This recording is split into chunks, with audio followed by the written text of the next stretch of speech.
Welcome back. If you want me to keep telling these stories, stick around for more. When I first moved into the apartment, I was thrilled. It wasn't perfect, an old building, slightly run down, but it had this strange charm I couldn't resist.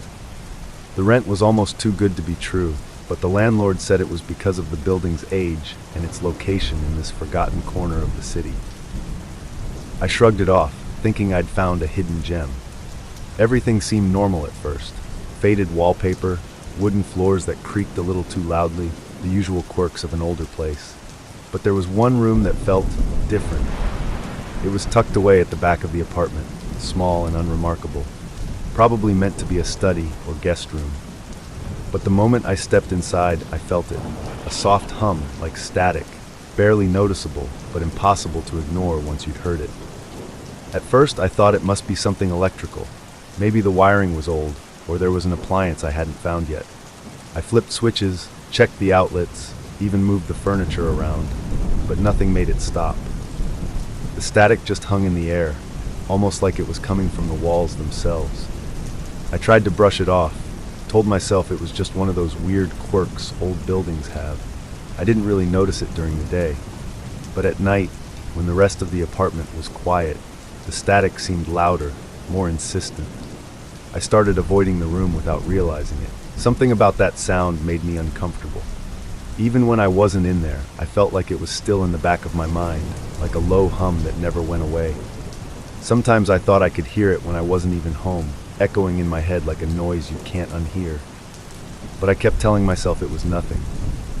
Just an old apartment being an old apartment. That's what I thought, at least. At first. It started out small, so small I almost didn't notice. One night, I decided to shut off the power to the whole apartment, just to see if the static would stop. I was tired of hearing it, and I thought maybe I could pinpoint the source if I cut off all the electricity. After flipping the main breaker, I walked back to the room, expecting silence, but the static was still there, soft but persistent, like it had a life of its own. That's when I felt the first real chill. A few days later, I noticed something strange. I had a chair in the corner of that room, just an old armchair I wasn't using. It wasn't in the same spot I left it.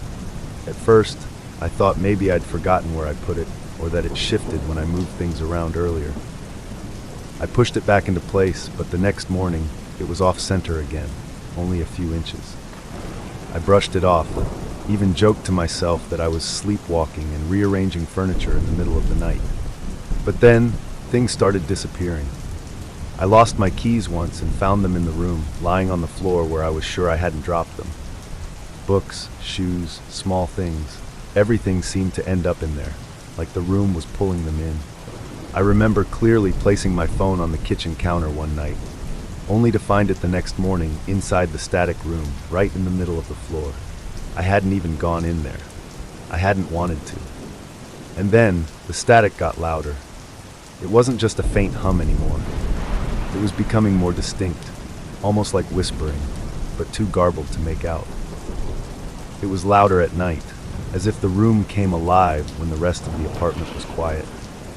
I started sleeping with my bedroom door closed, not because I was afraid of the room, but because I couldn't shake the feeling that something might wander out if I left it open. One night, as I lay in bed, I could hear it, even through the closed door. That soft, persistent static, like it was pressing against the walls, trying to seep through.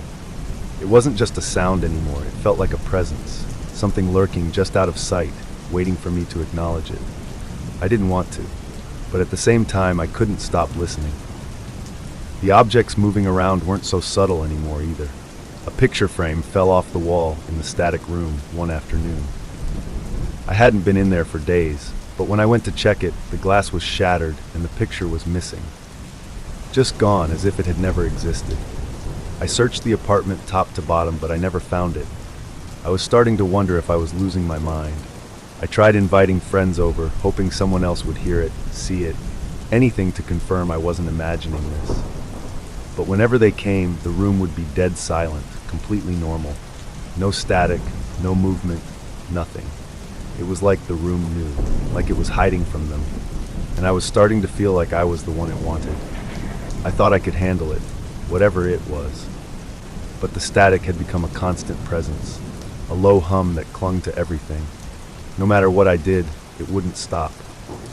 I tried turning off the electricity again, even brought in an electrician to check the wiring. He looked at me like I was crazy when I asked him if he could hear the sound. He didn't, said everything was fine, but I knew it wasn't. The static was always there, lurking, waiting for the quiet moments when I was alone. I started avoiding the apartment entirely, spending more time at work, staying out late, anything to keep me from going back. But the longer I stayed away, the worse it seemed to get. The static had followed me. At first, I noticed it only when I was about to fall asleep, that familiar, unsettling hum creeping into the silence of my bedroom, even though the door to the static room was closed. Then I heard it outside, while walking down the street, waiting for the bus. Just a faint buzz at the edges of my hearing, like a distant radio station tuning into my life. The first time it really scared me was at work. I was sitting at my desk when I heard it, the same faint, garbled hum coming from my phone, which was on silent. I checked it, thinking maybe someone was calling me, but there was nothing. No calls, no notifications. Just the static, like it was trying to reach me through the device. I turned my phone off, but the sound didn't go away. It was like it was in the air around me. I was starting to feel trapped, like there was nowhere I could go to escape it. I remember one night, I was driving home late, and I turned on the radio, hoping to drown out the noise in my head. But instead of music, all I heard was static. No matter what station I tried, it was just the same crackling, hissing sound, growing louder as I turned the dial. I turned the radio off, but the static didn't stop. It was inside the car now, louder than ever, filling the space until I thought I might scream. It was as if the whole world was drowning in that noise, and I was the only one who could hear it. That was the night I finally broke. I went home, packed a bag, and left. I didn't care where I was going. I just needed to be somewhere else, anywhere but that apartment. I drove for hours, trying to outrun the static, but it didn't matter how far I went. I could still hear it. In the hum of the tires on the road, in the white noise of the wind through the windows, it was everywhere. I checked into a hotel, thinking maybe if I put enough distance between me and the apartment, it would stop. But that night, lying in bed, I heard it again. The same static, like it was coming from the walls, from the floor beneath me, from the very air I was breathing. It was different now, though. The sound had changed, becoming clearer, almost like whispering, just low enough that I couldn't understand the words. I barely slept, and in the morning, I knew I couldn't go back. I called in sick to work and drove to the apartment to pack up my things. I didn't even want to go inside, but I had to. As I opened the door, I could hear it, louder than ever before, pulsing through the walls like the building itself was alive with it. The static room door was wide open, though I knew I had left it closed, and that whispering, it was unmistakable now, clear but not in a language I could understand. It was almost inviting. I started jogging through the cemetery on a whim. The streets around my neighborhood were too busy, too loud, but the cemetery was peaceful, quiet, tucked away, almost forgotten. It felt like the perfect place to clear my head. The first time I jogged through, I noticed him. An old man sitting on a weathered bench just by the entrance. He was dressed in a long, black coat that seemed a little too heavy for the season, his frail frame barely moving as he stared out over the gravestones. He didn't do much, just sat there, watching as I ran by. At first, I didn't think much of it. People visit cemeteries all the time to mourn, to reflect. But what struck me was that he was there every single morning without fail. Same bench, same coat, same distant gaze. No matter how early or late I ran, he was always there, like he was waiting for something. We never spoke. I wasn't sure if he even noticed me, but each time I passed, I'd give him a small nod, and he'd return it with this slow, deliberate motion, his eyes never quite meeting mine. There was something about him that didn't sit right with me, though I couldn't put my finger on it at first. Maybe it was the way he always seemed out of place, like he was part of the landscape, too still for someone alive. Or maybe it was how the air seemed to grow colder as I approached him, even on warmer mornings. But I pushed those thoughts away. It was just an old man in a cemetery, nothing unusual about that, right? Still, I couldn't shake the feeling that there was more to him. The way his coat seemed too clean, too untouched by the elements, like he hadn't moved from that spot in years. Or how the bench, old and splintered, should have creaked or shifted under his weight, but never did. I started to time my jogs differently, hoping to catch him leaving or maybe arriving. But every time I entered the cemetery, he was already there. And when I finished my run, he was still sitting in the exact same position, always waiting. There was something comforting about the routine at first. It felt like I wasn't alone out there. But the more I saw him, the more I started to question how someone could just sit there day after day without ever moving, without ever changing. It was as if he was a part of the cemetery itself, fixed in place, just like the gravestones around him. As the days passed, that simple nod we exchanged started to feel more significant, almost like we were sharing some unspoken agreement. But agreement to what? I wasn't sure. And then one morning, as I jogged by and gave my usual nod, I swear he smiled. It wasn't a friendly smile either. It was something else, something colder, like he knew something I didn't. And that's when I started to feel the weight of the place, the stillness of it, pressing in on me. For weeks, I couldn't shake the feeling that something was off about the old man. His presence had gone from a comforting part of my routine to something that gnawed at the edges of my mind, even when I wasn't jogging. I found myself thinking about him during the day, wondering who he was, why he was always there, and why no one else seemed to notice him. It was almost like he existed only in that strange little pocket of time when I passed through the cemetery. One day, while chatting with a coworker over lunch, I casually mentioned the man. I thought maybe someone else might have seen him or known who he was. "There's this old guy I see every morning at the cemetery," I said, trying to sound nonchalant. "Always sitting on the same bench, never moving. He's been there every time I run." I was expecting some shared recognition or a simple nod in return, but instead, my coworker frowned, looking genuinely confused. "An old man? At the cemetery?" she asked. "I walk by there sometimes too, but I've never seen anyone like that. When was this?" I tried to explain how he was always there at the same time, wearing the same black coat.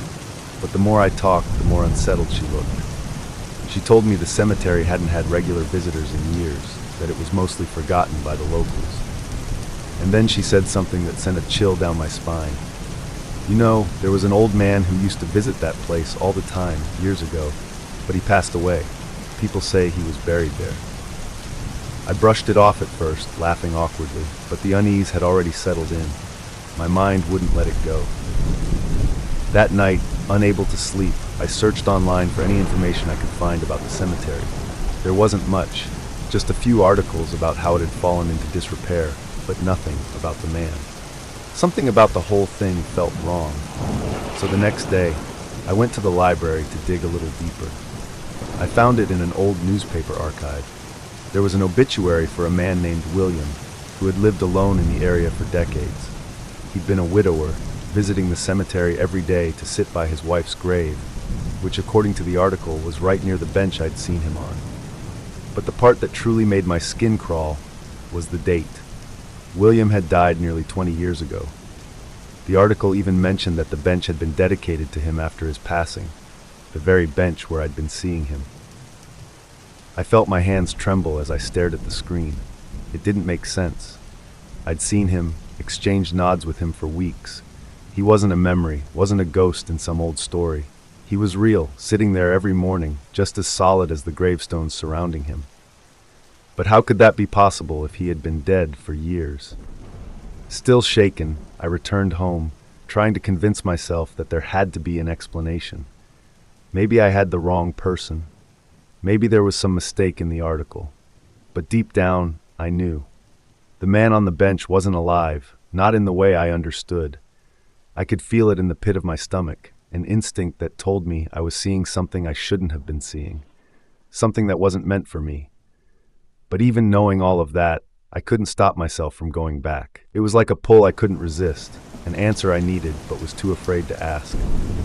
Despite everything I'd learned, the pull to return to the cemetery became too strong to resist. It wasn't just curiosity anymore. It was something deeper, like the old man was waiting for me, expecting me to come back. I told myself I'd avoid the cemetery, that I didn't need to see him again. But every morning, the same thought would creep into my mind. What if he's there? After a week of dodging my usual route, I gave in. The morning was crisp, unusually still, as if the world itself was holding its breath. I found myself walking toward the cemetery, my feet moving faster than my mind. I didn't know what I was hoping for. Maybe that I wouldn't see him, that he was just a figment of my imagination. But as soon as I rounded the corner and the entrance came into view, there he was, sitting on the bench, exactly as before. Same black coat, same hunched posture, hands folded neatly in his lap. But something was different. I stopped at the gate, heart pounding, and just watched him for a moment. The air felt heavier, colder than it should have been for a late morning. I could feel that same sense of stillness that had been haunting me for weeks, only now it was suffocating, pressing down on my chest. The old man didn't move, didn't even acknowledge my presence. I wanted to believe he was just an ordinary person sitting in a quiet cemetery, but I couldn't shake the knowledge that I was looking at someone who shouldn't be there.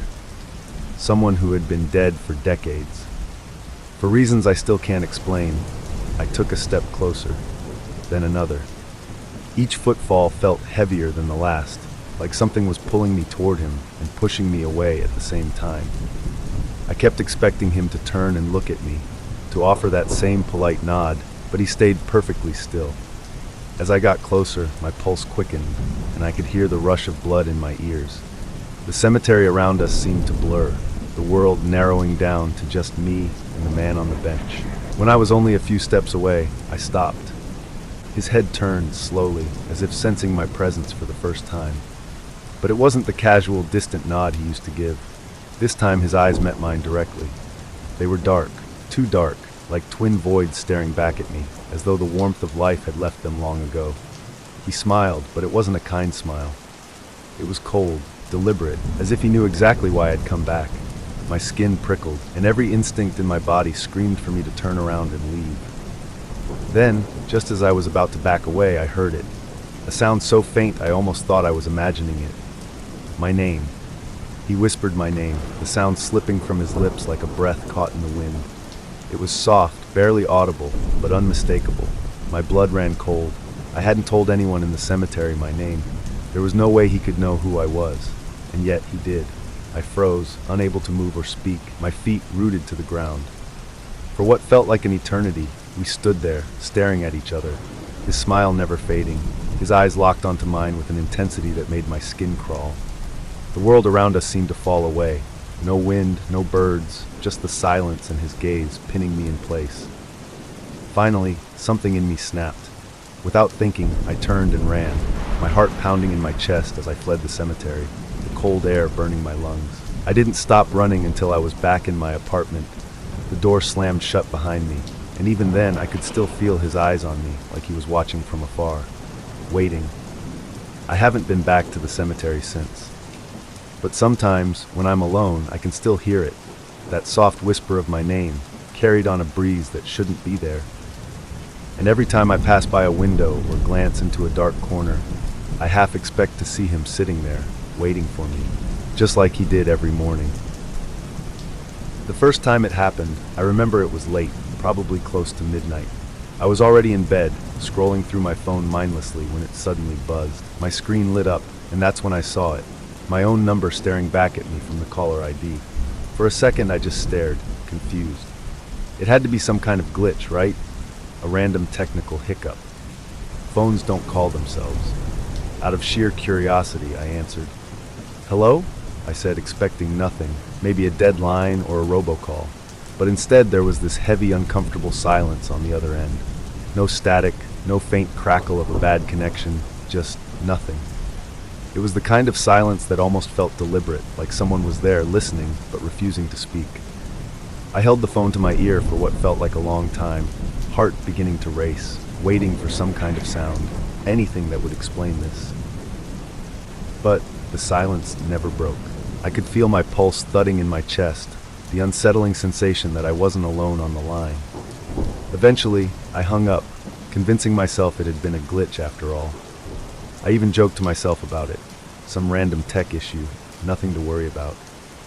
But as I set my phone down, I couldn't shake the feeling that something about the whole thing was wrong. It wasn't just a silence, it was a presence, something I couldn't quite explain, but that left me feeling watched, even after the call had ended. I shrugged it off, trying to forget about it as I drifted off to sleep. But deep down, a seed of unease had already been planted. Even though I told myself it was nothing, I found myself glancing at my phone more than usual the next day, half expecting it to ring again. There was something about seeing my own number that unnerved me in a way I couldn't put into words. It felt like a breach, like something or someone had crossed a line that shouldn't have been crossed. I didn't realize then that it was just the beginning. After that first call, I told myself it was a fluke, a one-time glitch. But a few days later, my phone buzzed again, and there it was, my own number flashing on the screen. This time, a jolt of fear shot through me. I hesitated before answering, my finger hovering over the screen as my heart thudded in my chest. I didn't want to pick up, but some strange compulsion made me press accept. "Hello," I whispered, my voice barely audible. Silence. That same unnerving, weighty silence filled the line, so thick it felt like it could swallow me whole. My own breath sounded too loud in my ears. I strained to hear something, anything, but there was nothing, just like before. It wasn't the kind of silence you hear when a call drops. It was deliberate, as if someone was on the other end, listening, holding their breath, waiting for me to speak again. My skin crawled. I hung up quickly, my hands shaking as I set the phone down. I told myself it was probably some kind of prank, a weird software bug, or even a coincidence. But deep down, I knew it wasn't that simple. The eerie feeling of being watched lingered, hanging over me like a shadow I couldn't shake. I checked the phone's call log, but it offered no clues, just my own number listed under the incoming call. I blocked the number, thinking that would be the end of it, but it wasn't. Over the next few days, the calls started coming more frequently. At random times during the day or night, my phone would buzz, and each time it was the same, my number staring back at me.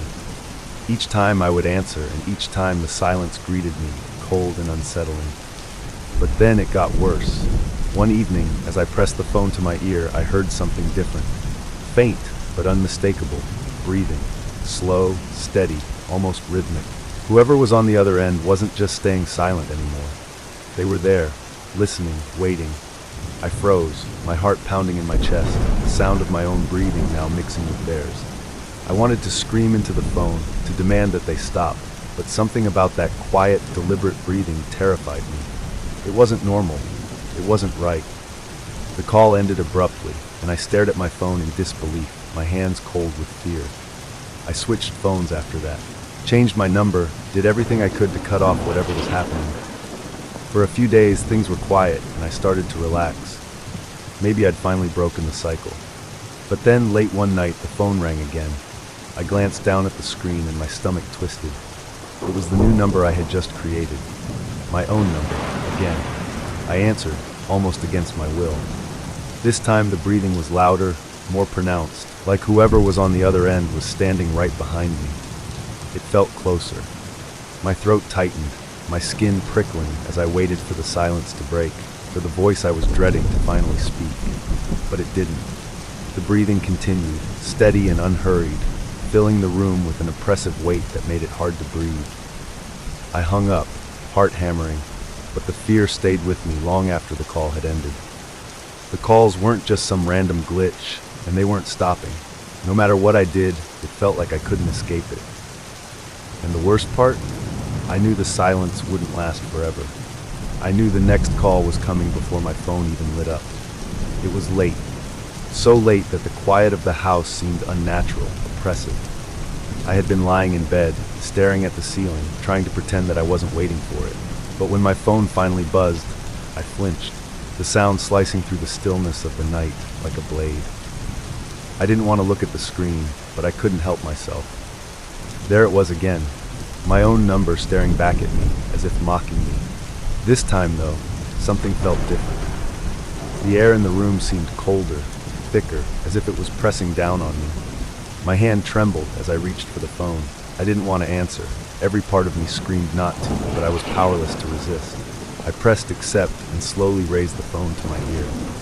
"Hello?" My voice cracked, barely a whisper, as if speaking any louder would draw whatever was on the other end closer. For a moment, the same suffocating silence filled the line, and I thought maybe it was just like before, just the heavy breathing, the oppressive quiet. But then I heard it, a faint sound, so soft that at first I thought I was imagining it. It was a whisper, low and deliberate, barely more than a breath. My name. It said my name. The voice was slow, drawn out, like whoever, or whatever, was on the other end was savoring the word, stretching it out in a way that made my skin crawl. It wasn't just a voice, it was familiar, too familiar. It sounded almost like me, but distorted, twisted in a way that was both recognizable and completely wrong. The way it said my name made it clear that whoever was calling knew me, intimately, in a way no stranger could. I froze, paralyzed with fear, my heart hammering in my chest. I wanted to hang up, to throw the phone across the room, but I couldn't move. I was rooted to the spot, listening as the voice whispered my name again, slower this time, almost teasing. There was a smile in the voice, something sinister lurking behind the sound, as if it was waiting for me to respond, daring me to speak. But I couldn't. My throat was tight, my breath shallow, and all I could do was listen. The whisper grew fainter, fading into the same heavy silence I had grown used to, but the weight of it lingered. Whoever or whatever it wasn't just toying with me anymore. It was trying to get closer. I could feel it, creeping into my mind, wrapping around me like a dark, invisible presence. I don't know how long I sat there, holding the phone to my ear, my own name echoing in my head long after the call had ended. When I finally mustered the strength to hang up, I was shaking. I stared at the phone, half expecting it to ring again immediately, but it didn't. The room was silent once more, but it was a silence filled with tension, like the calm before a storm. I didn't sleep that night. I couldn't. Every time I closed my eyes, I could still hear it. The way the voice had whispered my name, so close, so familiar, as if it had been right there in the room with me. I kept glancing at the phone, waiting for it to buzz again, waiting for that voice to come back and say more than just my name. But it never did. Since then, the phone hasn't rung, but I can't shake the feeling that it's not over, that the voice is still out there, waiting for the right moment to call again. And next time, I'm afraid it won't stop at just my name. I'm afraid it will say something else, something I'm not ready to hear. Because deep down, I know it's not just a voice on the other end of the line. It's me. Or at least something pretending to be me. Something that knows me better than I know myself. And it's only a matter of time before it calls again. From the moment we moved into the house, the basement door seemed different. It wasn't anything obvious at first, just an old wooden door at the bottom of the stairs, leading to a dark, unfinished basement. But no matter how many times we closed it, it wouldn't stay shut. It started small, just a creak or a slight crack as if it hadn't been latched properly. I figured it was just the house settling or maybe the door frame being a bit warped, like in so many old homes. But after a few days, it became clear that this was no ordinary door. Every night, without fail, the door would creak open, always at the same time, just after midnight. At first, I didn't pay much attention. I'd close it before going to bed, only to find it open the next morning. I thought maybe the latch was loose, or perhaps the uneven floors of the old house caused it to shift. I tried everything to keep it shut, wedging a chair against it, propping it with a heavy box, but nothing worked. Every night, the same eerie creak would echo through the house, and the door would be wide open by morning. It wasn't just the fact that the door wouldn't stay closed, it was the timing that unsettled me. It didn't matter if I locked it tight during the day. The door only opened at night, usually around the same time, as if it had a mind of its own. Midnight would come, and without fail, I'd hear that slow, unmistakable creak, like someone was gently pushing it open from the other side. There was something about the way the door moved, too.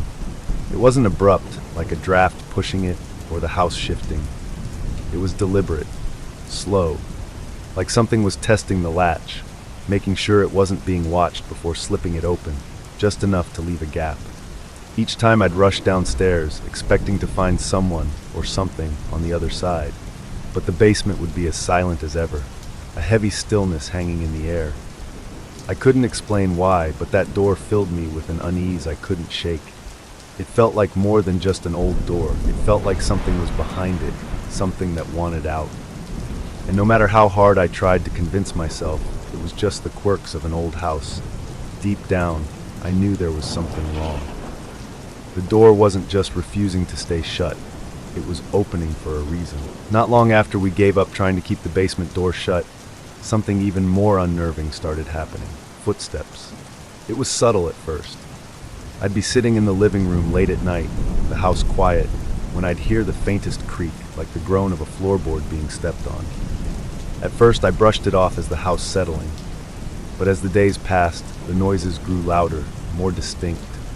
It wasn't just random creaks anymore. It was the sound of deliberate, heavy footsteps on the basement stairs. They were slow and measured, one step at a time, as if someone or something was cautiously making its way up from the depths of the basement. The first time I really noticed it, I froze in place, listening as the sound echoed through the house. My pulse quickened, and my heart raced in my chest, but I tried to stay calm. Maybe it was an animal that had gotten inside, or maybe I was imagining things. But deep down, I knew it wasn't just in my head. The footsteps always started the same way, right after the door creaked open. The sound would drift up from the basement, soft at first, then gradually getting louder. The slow thud of each step felt deliberate, like whoever or whatever was climbing the stairs didn't want to be heard, but couldn't help making its presence known. There was a weight to those footsteps, a heaviness that made my stomach twist with dread. Night after night, the pattern repeated itself. The door would open on its own, and then, moments later, the footsteps would begin. Sometimes they would only go a few steps before stopping, as if the unseen figure was pausing halfway up the stairs, listening, waiting. Other nights, the steps would continue all the way to the top of the staircase, right up to the threshold of the door. But whenever I'd rush over to check, the basement would be empty, silent, except for the faint echo of those steps still ringing in my ears. What made it worse was the way the sound traveled. It didn't matter where I was in the house. I could hear it clearly, no matter what room I was in. The footsteps weren't muffled by the walls or doors. It was as if they echoed in my head, as if whatever was making them wanted me to hear. And yet, every time I opened the door, the stairs were empty, the basement dark and cold, filled only with that oppressive, unsettling stillness. We tried rationalizing it, telling ourselves it was just the house, old wood, loose boards, maybe even a draft causing the noises. But the more we heard it, the harder it became to deny. There was something, or someone, moving around in that basement, and it wasn't random. It was purposeful. It was climbing the stairs, getting closer each night. The way the footsteps would stop just at the top of the stairs, just beyond the door, made me feel like something was waiting on the other side, like it was testing us, seeing how far it could come before we noticed. I never told anyone, but each night when the footsteps stopped, I felt a presence lingering just beyond the door. It was as if something was standing there, separated from me by only a thin slab of wood, waiting for the moment when I would open it. And I was terrified of what might happen if I did. It was one of those nights when the house felt heavier, the air thicker. I could sense something was coming before the first sound even reached my ears. The basement door, which I had given up trying to secure, had creaked open again, and like clockwork, the slow, deliberate footsteps began their ascent. But tonight, something was different. The steps weren't just climbing, they were coming faster, more purposeful. Each thud of a foot hitting the wooden stairs seemed more pronounced, more intentional. I lay in bed, listening, trying to convince myself that this was just another night, that nothing would happen beyond the familiar creaking and the strange footsteps. But this time, the sound didn't stop halfway down the stairs like it usually did. The steps kept coming, getting closer and closer until they reached the top. The air felt charged, thick with an almost tangible tension. It was as if the house itself was holding its breath, waiting for something to happen. The footsteps stopped right behind the basement door. There was no mistaking it. Something or someone was standing there on the other side of the door, just inches away from me. I could feel it, a presence so heavy it pressed against my skin, making it hard to breathe. My heart raced, and I sat up, staring toward the door even though I couldn't see it from my room. I didn't want to move, didn't want to risk getting closer to whatever was waiting on the other side.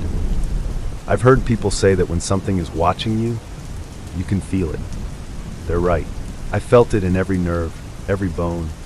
Something was there, standing just beyond that thin barrier, silently waiting. I couldn't hear breathing, but the air seemed to hum with energy, like the very walls were vibrating with whatever presence was lingering just out of sight. I knew that if I got up and opened the door, I would see something. But I didn't dare move. I couldn't. My body was locked in place by a fear so deep it felt primal. The minutes stretched into what felt like hours. The door hadn't opened any further, but the sense of something watching me, just inches away, was overwhelming. I knew if I opened the door, it would be there. Whatever had been making those footsteps, whatever had been testing the boundary between the basement and the rest of the house. But I didn't want to see it. I wasn't ready to face whatever had been coming up those stairs night after night, growing bolder with each passing day. Finally, after what felt like an eternity, the pressure in the air lifted. The presence faded, but the door remained open, as if inviting me to come closer, to step across the threshold and see what had been waiting for me. I didn't go to the basement that night, or any night after. I told myself that if I never opened the door while the footsteps were there, I could keep whatever it was at bay. But the footsteps haven't stopped. Each night, they return, sometimes softer, sometimes louder, but always deliberate, always climbing. I never open the door anymore. I don't even try to shut it now. But every time I hear those steps, I know it's only a matter of time. One night, the presence won't stop at the door. One night, it'll come through. And when it does, I won't be able to stop it. Until then, I live with the constant sound of footsteps, getting closer, waiting for the moment when I'll no longer be able to pretend that whatever is in the basement is just a figment of my imagination. When we first moved into the apartment, it felt like a fresh start. The building was old but charming, with thick walls and creaky wooden floors that spoke of its age. The first few nights were peaceful, silent even. But then about a week after settling in, we started hearing it. 3 slow, deliberate knocks on the wall behind our bed. It was always the same, always 3 knocks, followed by a long pause, then silence. At first, we thought it was the neighbors, maybe someone living next door with strange sleeping habits, or some old pipes shifting in the walls. We didn't think much of it, figuring that in a building this old, the sounds were just part of the experience. Still, the knocks were oddly regular, always coming late at night, just as we were drifting off to sleep. Curiosity got the better of us one morning, so we decided to ask our neighbors if they had heard anything strange. That's when things started feeling off. Our neighbors, who lived across the hall, gave us a puzzled look when we mentioned the knocking. "There's no one living on the other side of your apartment," they said casually. "That unit's been vacant for months." My stomach dropped a little when they said it, but I laughed it off, telling myself it was probably just old pipes or something harmless. But after that, the knocks started to feel more personal. They were no longer just background noise. They came at the same time every night, just after midnight, as though they were waiting for us to notice them. They were never too loud, just soft enough to make us question if we were really hearing it. But once you noticed them, you couldn't ignore them. Each knock was deliberate, as if someone or something was tapping gently from the other side, waiting for a response. The atmosphere in the apartment began to change. It wasn't just the knocks anymore. It was the way the air seemed to grow colder when they started, the way the hairs on the back of my neck stood up when the sound echoed through the room. Every night, we lay there in silence, listening to the knocks, waiting for them to stop. But they never did. They came, like clockwork, 3 knocks, then a long, eerie silence that left us wide awake, our hearts pounding, even after the noise had ended. It wasn't just a noise anymore. It felt like a message or a warning, something that wanted us to know it was there, just on the other side of the wall. And the worst part was, no matter how much we tried to ignore it, the knocking never seemed to care. It was patient. It would wait. As the days passed, the knocking became more unsettling. It was no longer just an odd occurrence we could brush off. Every night, just after midnight, the same 3 deliberate knocks would echo from the wall behind our bed. It didn't matter if we were awake or half asleep. The knocks always came, steady and slow, followed by that long stretch of eerie silence. Each time, the noise seemed to hang in the air, leaving the room feeling colder, heavier. I could feel the tension building between us. We stopped talking about it, as if saying it out loud would make it more real. But each night, we lay there in bed, stiff and wide-eyed, waiting for the sound to start. Neither of us wanted to acknowledge the creeping fear that came with it. The idea that something, or someone, was knocking from the other side, despite the fact that the apartment next door was supposedly empty, was too much to consider. But the silence between us only made the knocking feel louder. One night, after what felt like hours of listening to the steady tapping, I couldn't take it anymore. The sound wasn't just in my ears, it was under my skin. The knocks were getting more insistent, more demanding, as if they were testing our patience, daring us to do something about it. Without thinking, I threw off the covers and marched toward the wall. My heart pounded in my chest as I stood there, staring at the source of the sound, knowing that beyond that wall was nothing but darkness and an empty apartment. The knocking started again. 3 slow taps, each one vibrating through the wall and into my bones. Without hesitating, I raised my fist and knocked back, 3 sharp taps in reply. As soon as I did, the knocking stopped. The silence that followed was deafening. My hand hovered over the wall, my breath shallow as I waited for something, anything, to happen. The air felt thick, as if the room was holding its breath along with me. For the first time in weeks, the apartment was quiet. No more knocks, no more sounds. It felt like a relief at first, like we had finally broken whatever strange cycle had been haunting us. But the quiet wasn't comforting. It was tense, almost unnatural, as if the knocking had paused, but not ended. I could feel a presence on the other side of the wall, something waiting in the darkness. The silence stretched on, but it wasn't the absence of sound. It was a silence that felt charged with something hidden, something watching. That night, we finally slept without the knocks waking us. But even as I drifted off, I couldn't shake the feeling that the silence wasn't a victory. It felt more like a waiting game, as though whatever had been knocking was considering what to do next. I had knocked back, acknowledged its presence, and now it was deciding what to do about it. The next morning, I woke up with a gnawing sense of unease. The apartment was quiet, too quiet, as if the silence from the night before had followed us into the daylight. The relief of not hearing the knocking for once quickly faded, replaced by an unsettling question. What had changed? Why had the knocking stopped?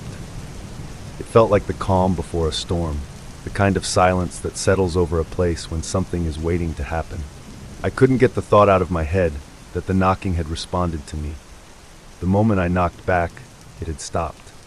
But what did that mean? Was it waiting for something else now? Did I provoke it? The weight of my own questions sat heavily on my chest. I tried to go about my day, but the sensation of being watched lingered in the back of my mind. Every shadow felt darker, every noise more suspicious. By late afternoon, I couldn't stand it any longer. Something was off, and I needed answers. I suggested we check the empty apartment next door. It was supposed to be vacant, after all. Nothing more than an unoccupied space. But we had never actually been inside. Maybe seeing it would put my mind at ease, prove that there was no one there, nothing strange happening. My partner was hesitant, but they couldn't deny the tension that had gripped us both since the knocking began. We needed to know.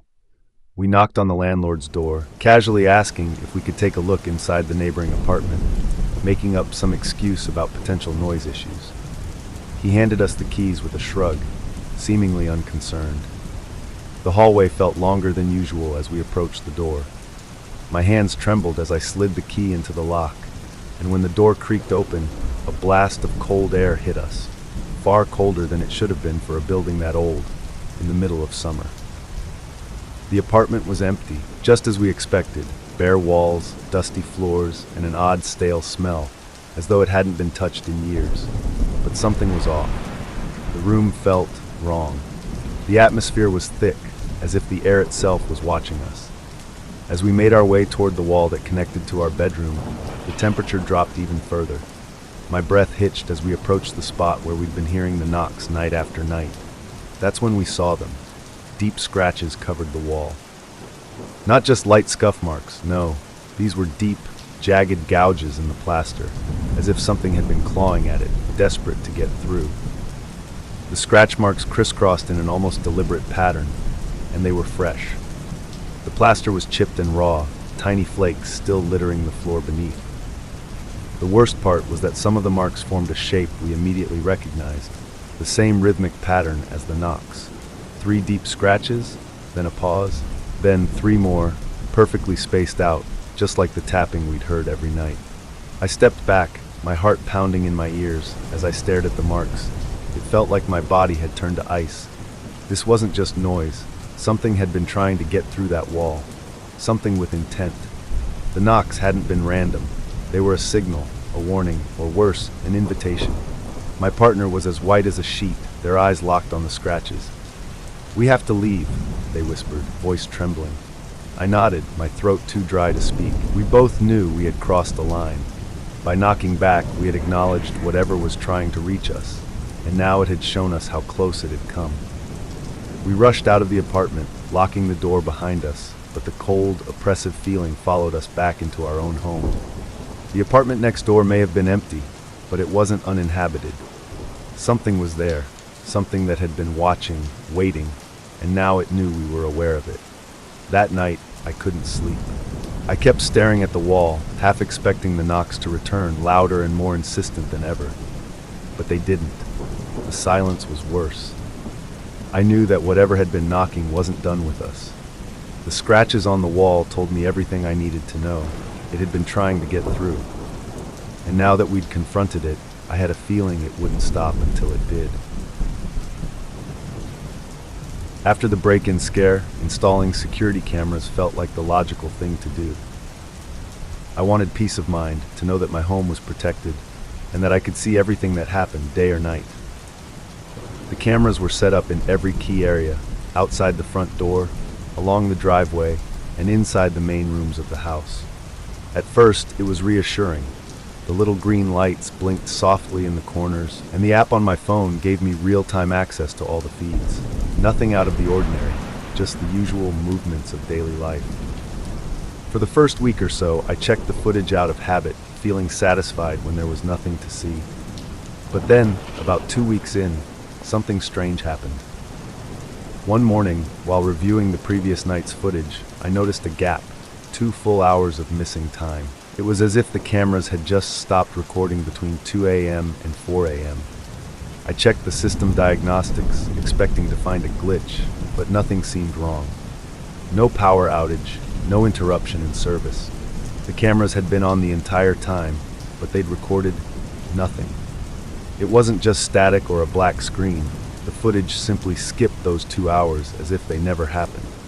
I shrugged it off, telling myself it had to be a technical issue. Maybe the software was faulty, or the cameras had rebooted themselves in the middle of the night.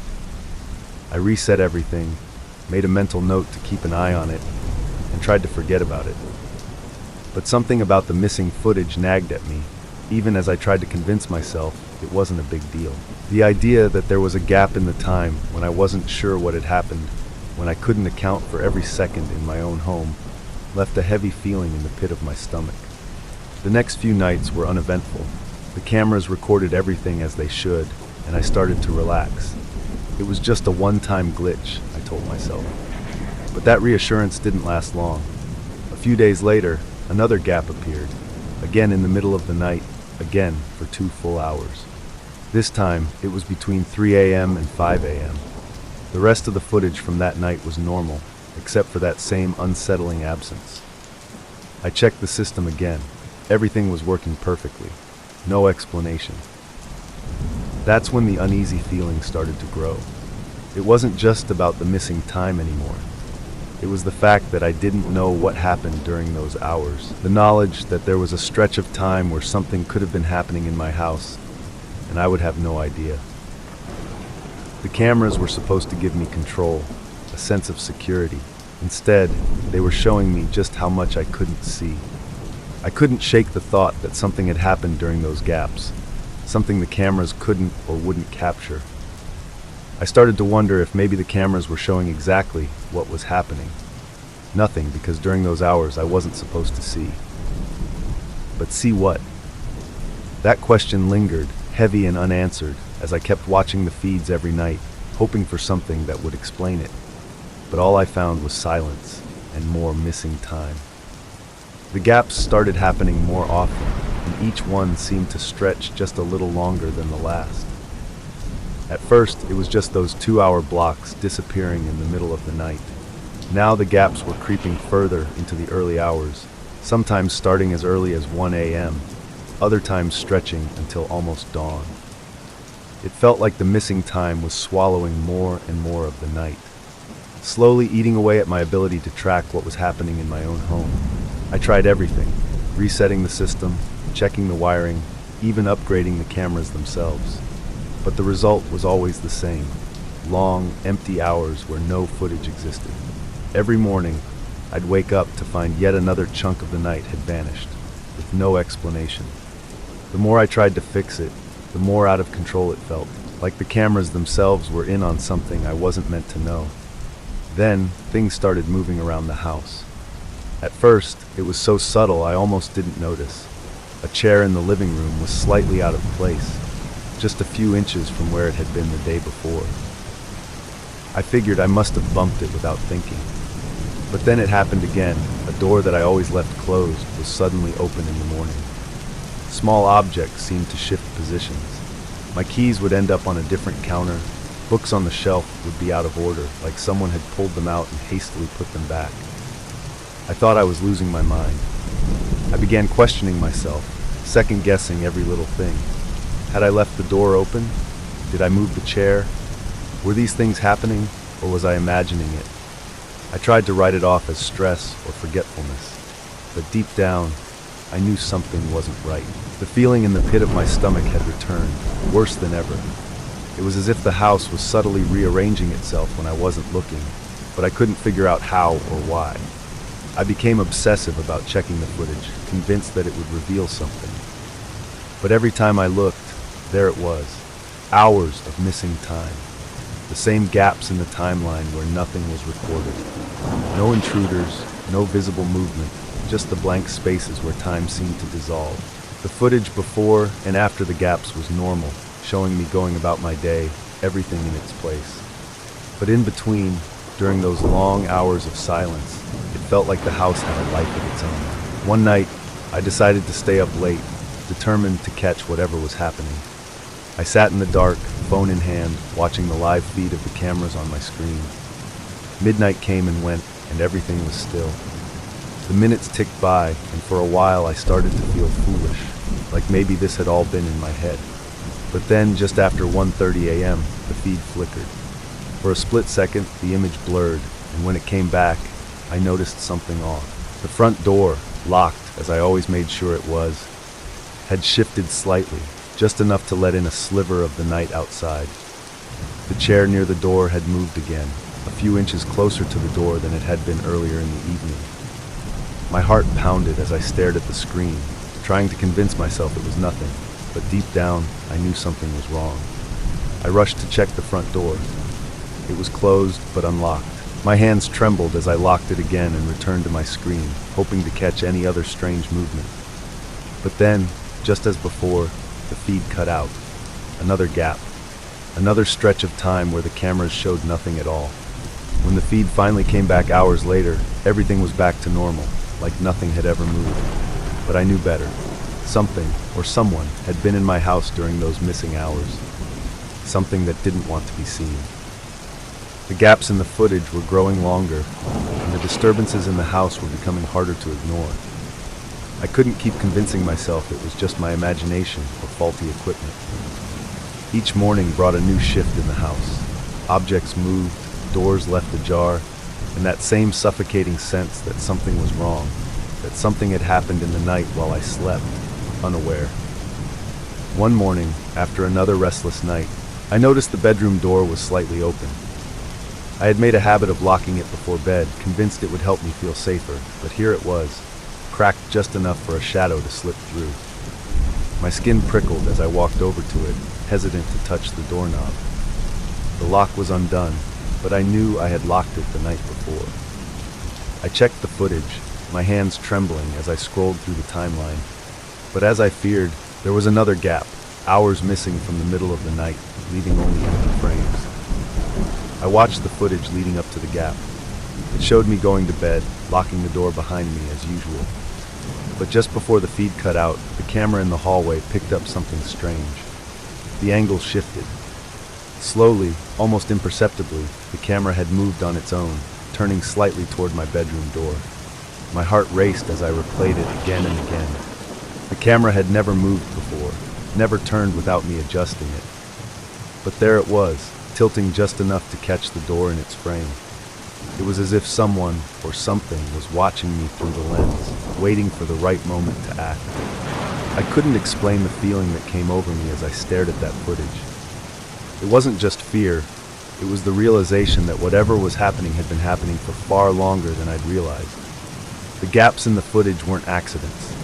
They were intentional. Something had been manipulating the cameras, hiding its presence, moving through my home when I wasn't looking. And now, it was getting bolder. That night, I barely slept.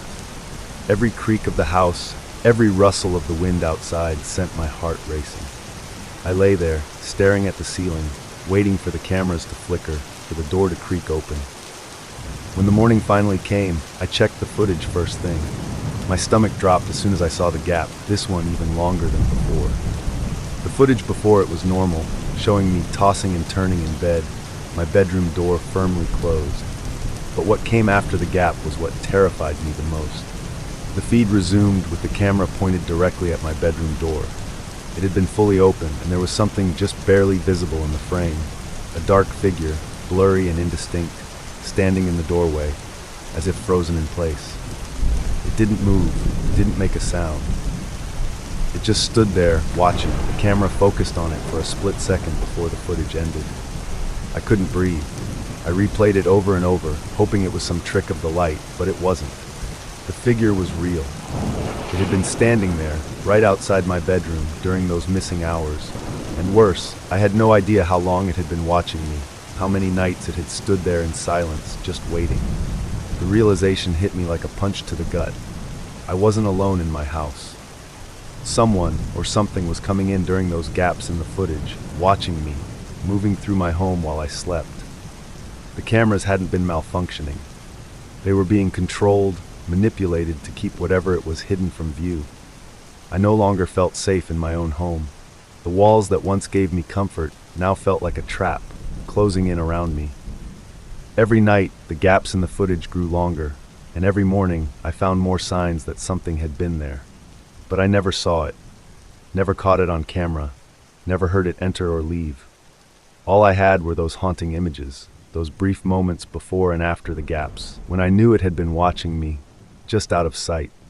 And the worst part, I still don't know what it wants, or when it will finally step out of the shadows, but I know it's waiting, watching, getting closer with each passing night.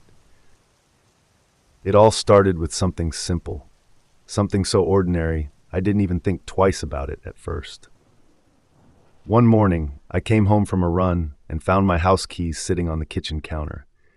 At first, I didn't think much of it. Maybe I had just forgotten to take them when I left. It was early, and I had been in a rush to get out the door before the sun got too hot. But as I picked them up and turned them over in my hand, a feeling of confusion washed over me. I knew I had locked the door on my way out. I distinctly remembered slipping the keys into my pocket. So how had they ended up back inside? I chalked it up to forgetfulness, a simple mistake. After all, I was probably just distracted. Life had been hectic lately, and I'd been juggling too many things at once. It made sense that I would forget something as trivial as leaving the keys behind. But over the next few days, little moments like this started happening more frequently. My keys would end up in strange places, on the kitchen counter, the coffee table, even on my nightstand. Places I was sure I hadn't left them. At first, it was just annoying. I was busy with work, and the last thing I needed was to keep misplacing my keys. I started double-checking everything, patting my pockets before I left the house, making sure I had them with me at all times. But every time I came home, I found them back inside the house, in places I knew I hadn't put them. I remember one morning in particular. I was leaving for work, and I made a point of locking the door and tucking my keys into the front pocket of my jacket. It was a habit by then, a routine. I even checked again before I got into my car, feeling the reassuring weight of the keys in my pocket. I drove to work, spent the day in meetings, and didn't think about it again until I got home that evening. As soon as I walked in, I felt the now familiar jolt of confusion. My keys were sitting on the kitchen counter, just like they had been that morning. My heart skipped a beat. I pulled out my phone and checked my pocket, and sure enough, the keys weren't there. It didn't make any sense. There was no way I could have left them on the counter. No way I could have locked the door and gotten into my car without them. Yet there they were, lying innocently next to the pile of unopened mail, as if they had been waiting for me the entire time. I began to feel uneasy, like something wasn't right. It wasn't just forgetfulness anymore. It felt deliberate, like the keys were being moved by someone else. But that was impossible. I lived alone, and no one else had access to my house. Still, the idea nagged at me, growing stronger with each passing day. I started taking extra precautions, almost as if I were trying to outsmart whatever strange force was moving my keys. I locked the door with the deadbolt, double-checked the windows, and even took my keys with me to bed. One night, I left them on the nightstand next to my phone, thinking that if I kept them in plain sight, I would know if something moved them. I woke up the next morning to find them sitting on the kitchen table. That was when I realized something more was going on. I had been awake for most of the night, tossing and turning, too unsettled to sleep. I had even gotten up to get a glass of water, and I was positive the keys had been next to my bed the entire time. But now, here they were, sitting neatly in the middle of the table as if placed there by unseen hands. I couldn't shake the feeling that I was being watched. It was a subtle sensation at first, just a tickle at the back of my mind, but it grew stronger as the days went by. I would catch myself glancing over my shoulder, half expecting to see someone standing in the doorway. My house, once a place of comfort and familiarity, had started to feel like a stranger. Then came the night that changed everything. It was a Wednesday, and I had been working late. By the time I got home, it was nearly midnight.